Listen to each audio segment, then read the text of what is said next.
Our scripture passage comes from the 21st chapter of Luke's Gospel. And we find that this is near the end of Luke's Gospel as he is on his journey to Jerusalem to face his destiny. So he is really very anxious to share with people what he's going to be going through, what the world is going to go through. And he notices that those who are in the temple are only looking at the gems and the votive offerings and all of the things that they think are important, and not paying attention to those things that are more concerned about their very salvation. He shares, that the end times will be coming, and he talks about all the difficulties, the earthquakes, the wars, and all of these terrible things that are so difficult for us to understand and to accept and to acknowledge.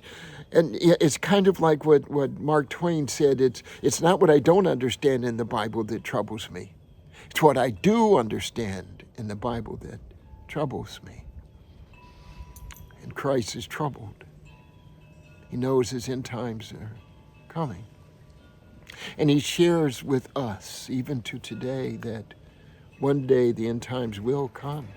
Now, I know that many of us, many people, and I get phone calls, about the troubles that exist in the world, the wars and the rumor of wars, the chaos, the disunification of not only our nation, but this entire world.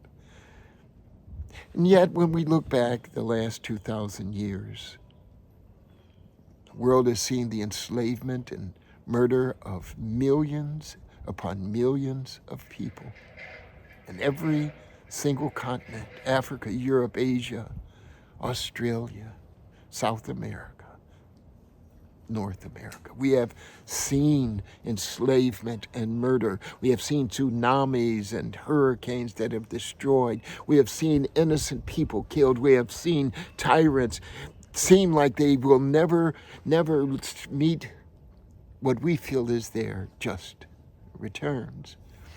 And yet the end times have not come.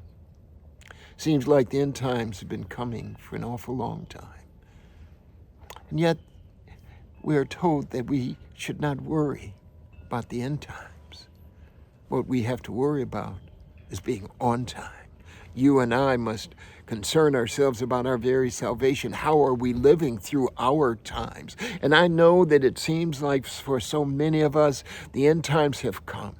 It seems that for so many of us, we have faced our own tsunamis, our own earthquakes, our own tornadoes that seem to have destroyed our lives, our families, and the rest. And yet we must not be worried about all of the things that surround us, but more concerned about how are we confronting our own tsunamis. Are we doing that with an understanding that God is the God of hope?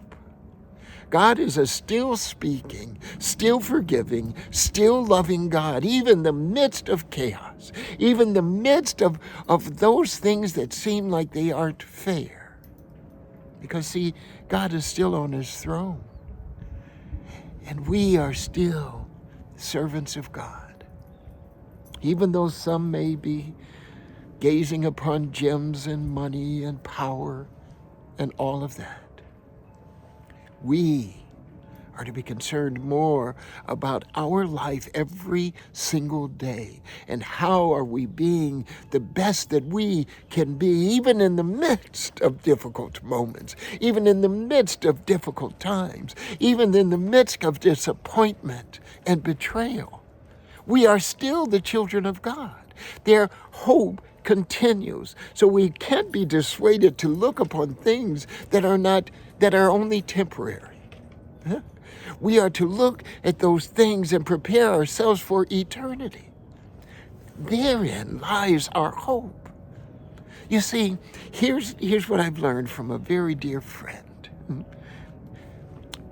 Happiness is temporary.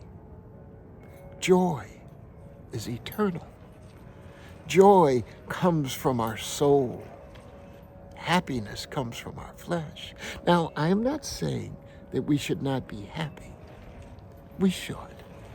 We should be happy in how we look at our lives and appreciate who we are and where we are. I think that's what Thanksgiving is about. Being thankful, being happy.